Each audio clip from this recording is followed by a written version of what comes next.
All right, so we're out here on the range today. It's kind of a nice day actually, but anyway, bought a new ammo yesterday, and I went on YouTube to try to find some information on it to see how it tested and whatnot, and couldn't find a single thing. So I purchased Gold Dot 135 grain. This is standard pressure. I'm gonna go ahead and try to catch it. I don't have ballistic gel, so we're gonna try to catch it in those little water jugs over there. Gonna do it a little bit later on. I'm gonna have a little fun bringing out a couple of firearms to test out, to possibly add on to my permit coming up. My renewal class is later on this month, so just want to dial in which three pistols I want to put on my carry list, and kind of go from there. So anyway, I'll get back to you in a little while once I pull out that Gold Dot. I'll probably end up testing it from either the XDM 9mm Compact Elite or the Hellcat Pro. Well, could be any one of these guns. I haven't decided yet. So I brought out the M&P 2.0, brought out the HK VP9 9mm, and brought out my VP9. So stay tuned. Looks like there's, let's see, a 4-inch barrel, 3.8-inch barrel, or 3.9, can't remember, in the P2000. The 4.09-inch barrel is the VP9. M&P 2.0 is a 4-inch, and then I think the Hellcat Pro, I want to say, is a 3.8 also. Could be wrong. And then of course the XDM Compact Elite, I believe, is a 3.8-inch barrel also. So in the event, stay tuned. Right, so here we go. We're going to try this out. We're going to do the Speer Gold Dot 135 grain, standard pressure. I'm going to go ahead and do it through the VP9. So here we go. Let's see if we can capture that bullet. I really want to see how it expands.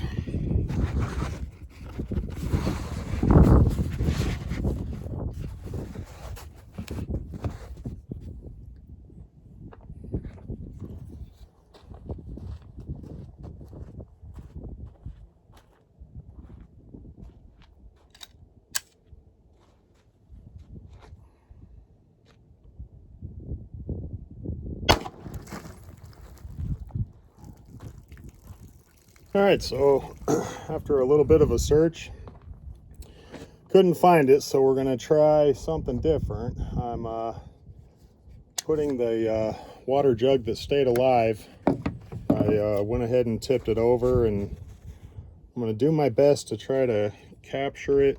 If I can shoot it right where the cap is, might be enough water in there to be able to retain the bullet. So here we go, part 2.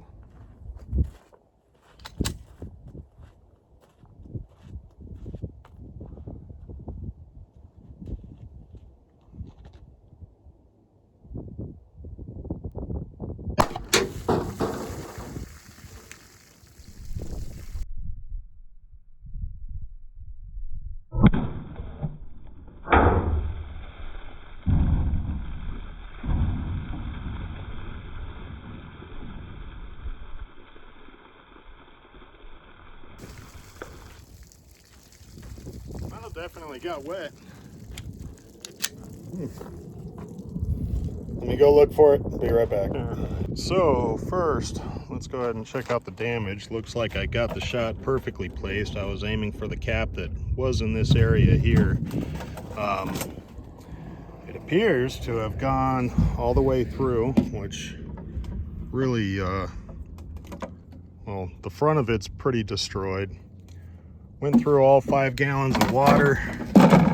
Came out the back here, where you can see a lot of energy being dumped out the back, and definitely a solid round. Ended up finding it here.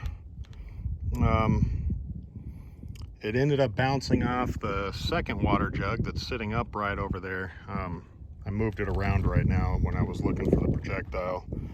So here it is here, 135 grain. Doesn't look like it peeled back a lot.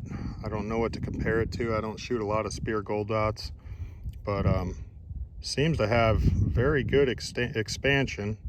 And like I said, it bounced off the back water jug that was, oops, if it can focus in here, it bounced off that back water jug, didn't go through it, bounced off, ended up landing on the next to the table on the ground there. So let's see, whoops, zoom in.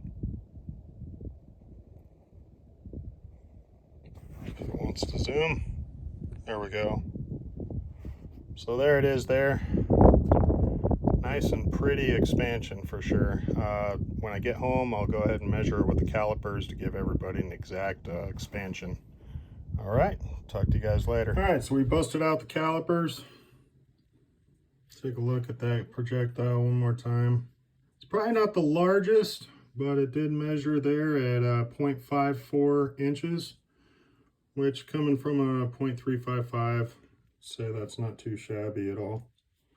But definitely had some good penetration, pretty good flowering, and definitely would feel comfortable protecting myself with this round. This is the Speer Gold Dot 135 grain standard pressure.